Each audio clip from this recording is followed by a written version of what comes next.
તો આપણે અહીં ડાયસેકેરાઇડના અણુની વાત કરી રહ્યા છીએ. ડાયસેકેરાઇડ એટલે કે એવા પદાર્થો કે જેમનું જળ વિભાજન કરતા મોનોસેકેરાઇડના બે અણુઓ છૂટા પડે છે. તો સૌથી પહેલા આપણે વાત કરી સુક્રોઝની.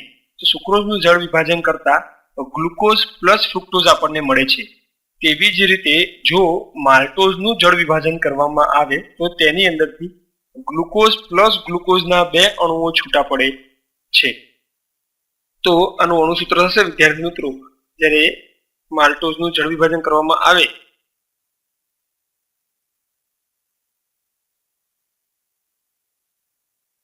ત્યારે તેની અંદરથી ગ્લુકોઝ પ્લસ ગ્લુકોઝ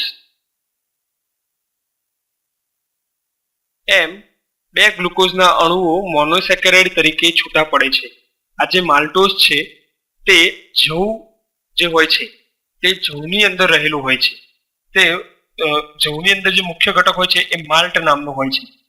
માટે માલ્ટોઝને જે માલ્ટ શર્કરા તરીકે પણ ઓળખવામાં આવે છે. તેનું અન્ય નામ છે માલ્ટ શર્કરા તરીકે પણ ઓળખવામાં આવે છે. આ ઉપરાંત વિદ્યાર્થી મિત્રો, જ્યારે સ્ટાર્ચ વાળા જે પદાર્થો હોય છે તેની અંદરથી આલ્કોહોલ બનાવવામાં આવે તો આલ્કોહોલ બનાવતી વખતે સ્ટાર્ચનું સૌથી પહેલા માલ્ટોઝમાં રૂપાંતર થાય છે અને ત્યારબાદ આલ્કોહોલ બને છે.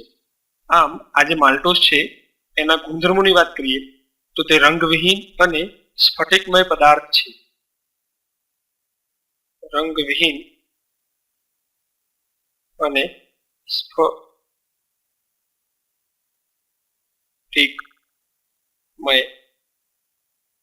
પદાર્થ છે.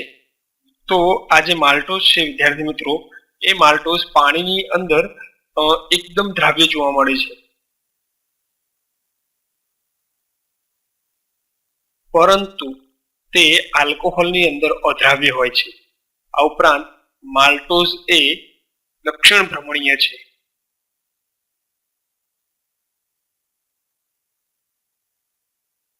અને તે મ્યુટા રોટેશનની ઘટના પણ બતાવે છે. આમ આ બધા ગુણધર્મો એ માલ્ટોઝના જોવા મળે છે. હવે તેના બંધારણની વાત કરીએ તો તેનું બંધારણ નીચે અનુસાર જોવા મળે છે.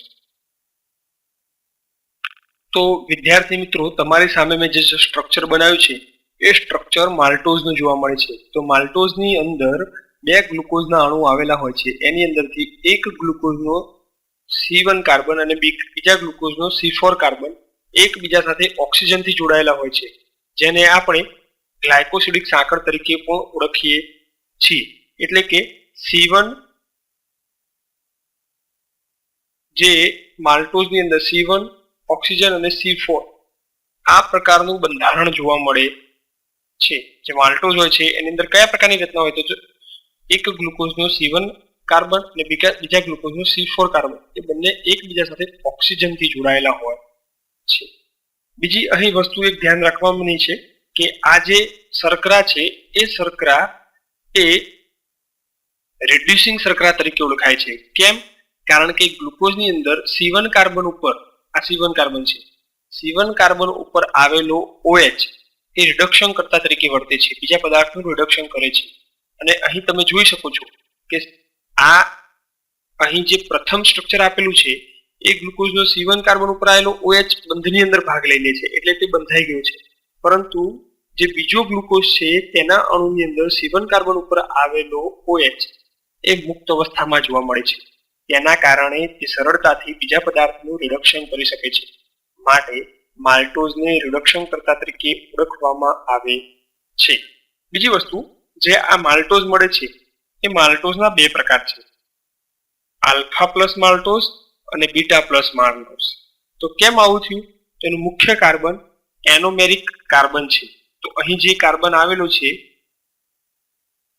આ કાર્બનને આપણે એનોમેરિક કાર્બન કહીએ છીએ. અને એનોમેરિક કાર્બનની વ્યાખ્યા આગળ આવી કે જે કાર્બન મુક્ત શૃંખલાની અંદર કાર્બોનિલ સમૂહ ધરાવતો હોય તેને ચક્રીય બંધારણમાં એનોમેરિક કાર્બન કહેવામાં આવે છે.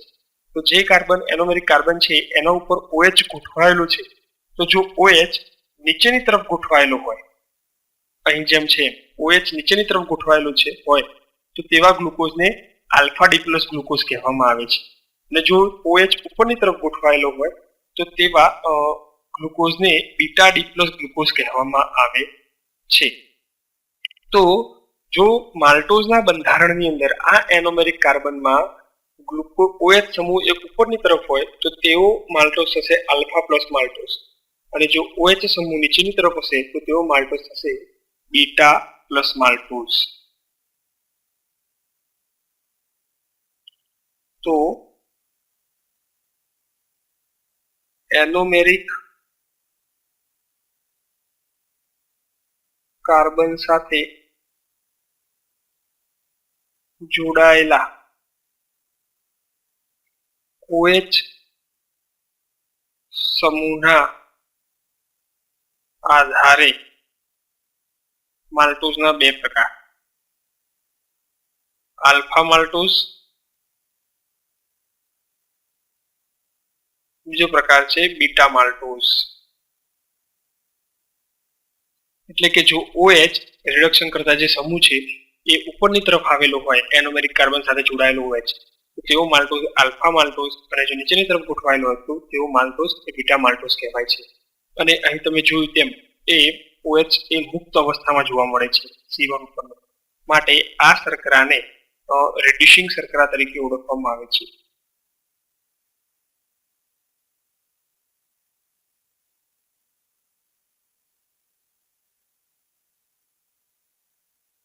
આમ વિદ્યાર્થી મિત્રો, જે માલ્ટોઝનું બંધારણ છે તેની અંદર C1OC4 આ પ્રકારનું જોડાણ જોવા મળે છે. ડાયસેકેરાઇડની અંદર સૌથી પહેલા વાત કરીએ સુક્રોઝ, ત્યાર પછી માલ્ટોઝ, અને સૌથી છેલ્લી જે શર્કરા છે તે છે લેક્ટોઝ. તો જ્યારે આ લેક્ટોઝ છે એ લેક્ટોઝના અણુનું જળ વિભાજન કરવામાં આવે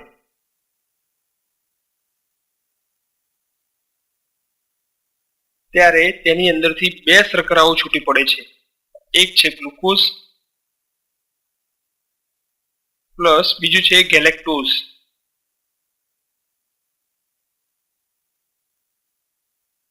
આમ સ્વાભાવિક રીતે ડાયસેકેરાઇડની અંદરથી બે મોનોસેકેરાઇડના અણુઓ છૂટા પડે છે.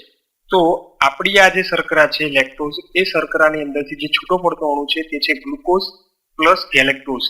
આ બંને અણુઓ તેની અંદરથી છૂટા પડે છે, માટે આને ડાયશર્કરા તરીકે ઓળખવામાં આવે છે. આ જે લેક્ટોઝ ડાયશર્કરા છે તે દૂધની અંદર વિશેષ માત્રામાં જોવા મળે છે, માટે તેને દૂધ શર્કરા તરીકે પણ ઓળખવામાં આવે છે. બીજી વસ્તુ, આ જે શર્કરા છે તે વનસ્પતિની અંદર આપણને મળતી નથી. દૂધ જે હોય છે, દૂધની અંદર કેસીન જુદું પાડ્યા બાદ તેની અંદરથી ચરબી કાઢી લેવામાં આવે છે, અને બાકી રહેલું જે દૂધ છે તે લેક્ટોઝ હોય છે. આ જે લેક્ટોઝ છે તે પાણીની અંદર દ્રાવ્ય જોવા મળે છે. તેના ભૌતિક ગુણધર્મની અંદર વાત કરીએ તો પાણીમાં દ્રાવ્ય છે, પ્લસ આલ્કોહોલ જે હોય છે એની અંદર અદ્રાવ્ય જોવા મળે છે.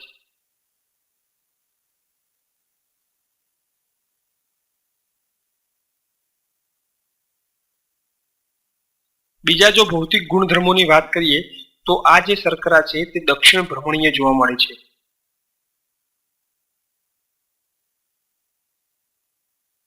એટલે કે પ્રકાશના તળનું જમણી બાજુ કોણાવર્તન કરે છે. બીજી વસ્તુ, આ મ્યુટા રોટેશનનો ગુણધર્મ ધરાવે છે.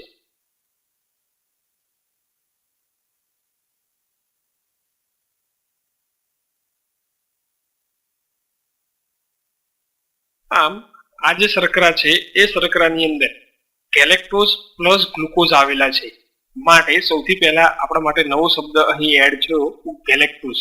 તો આ ગેલેક્ટોઝનું બંધારણ જાણવું જરૂરી છે. તો જે ગેલેક્ટોઝ છે તે ગેલેક્ટોઝનું અણુસૂત્ર ગ્લુકોઝ જેવું જોવા મળે છે, C6H12O6. હવે તેના બંધારણ નીચે અનુસાર બે જોવા મળે છે અલગ અલગ, એક તો આલ્ફા ડી પ્લસ ગ્લુકોઝ અને બીટા ડી પ્લસ ગ્લુકોઝ, જે નીચે અનુસારના હોય છે. તો અહીં વિદ્યાર્થી મિત્રો તમારી સામે મેં ગેલેક્ટોઝના બે બંધારણો મૂક્યા છે. તો આ બંધારણની અંદર આ જે પ્રથમ કાર્બન છે એ કાર્બનને એનોમેરિક કાર્બન કહેવામાં આવે છે. આ એનોમેરિક કાર્બન સાથે જે OH જોડાયેલો હોય એ OH જો નીચેની તરફ આપેલો હોય તો આ ગેલેક્ટોઝને આલ્ફા ડી પ્લસ ગેલેક્ટોઝ તરીકે ઓળખવામાં આવે છે.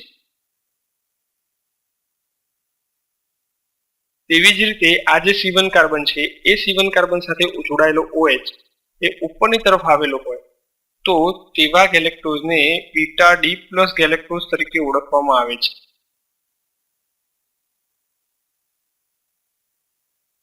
આમ વિદ્યાર્થી મિત્રો, આ બે ગેલેક્ટોઝ એ બે પ્રકાર એના એનોમર્સના એકબીજા ને એનોમર્સ તરીકે ઓળખવામાં આવે છે, જે એનોમેરિક કાર્બનના કારણે એકબીજાથી થોડા ડિફરન્ટ પડે છે.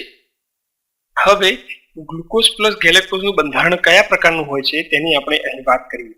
તો કઈ રીતે એકબીજા સાથે તેઓ જોડાયેલા હોય છે તેની અહીં વાત કરવાની છે. તો તેનું જે બંધારણ છે, તેનું જે સ્ટ્રક્ચર છે, લિંકેજ છે, તે નીચે પ્રમાણે જોવા મળે છે. તો વિદ્યાર્થી મિત્રો, મેં તમારી સામે જે સ્ટ્રક્ચર બતાવ્યું છે તે લેક્ટોઝનું જોવા મળે છે. અહીં આ સાઈડ જે સ્ટ્રક્ચર બતાવવામાં આવેલું છે એ બીટા ડી પ્લસ ગેલેક્ટોઝનું છે. Beta D plus galactose.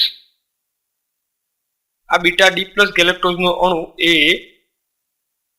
D plus ગ્લુકોઝના અણુ સાથે ગ્લાયકોસિડિક સાંકળથી જોડાય છે અને માલ્ટોઝની રચના કરે છે. અહીં આ માલ્ટોઝ જે છે એ માલ્ટોઝના પણ બે પ્રકાર જોવા મળે છે. એ બે પ્રકાર એ આ તમે જે કાર્બન જુઓ છો એ કાર્બન એટલે ગ્લુકોઝનો C1 કાર્બન. આ કાર્બનને એનોમેરિક કાર્બન કહેવામાં આવે છે. આ એનોમેરિક કાર્બનના આધારે માલ્ટોઝ જે લેક્ટોઝ છે તેના બે પ્રકાર હોય છે. જો અહીં તમે જોઈ શકો છો કે H અને OH બંને આ કાર્બન સાથે જોડાયેલા છે. જો OH એ નીચેની તરફ જોડાયેલો હોય તો તેવા બંધારણને આલ્ફા માલ્ટોઝ તરીકે ઓળખવામાં આવે છે. અને જો OH ઉપરની તરફ જોડાયેલો હોય તો તેવા લેક્ટોઝને આપણે બીટા લેક્ટોઝ તરીકે ઓળખીએ છીએ. આમ તેના એનોમર કાર્બનના કારણે લેક્ટોઝના બે પ્રકાર જોવા મળે છે, જે નીચે અનુસાર છે.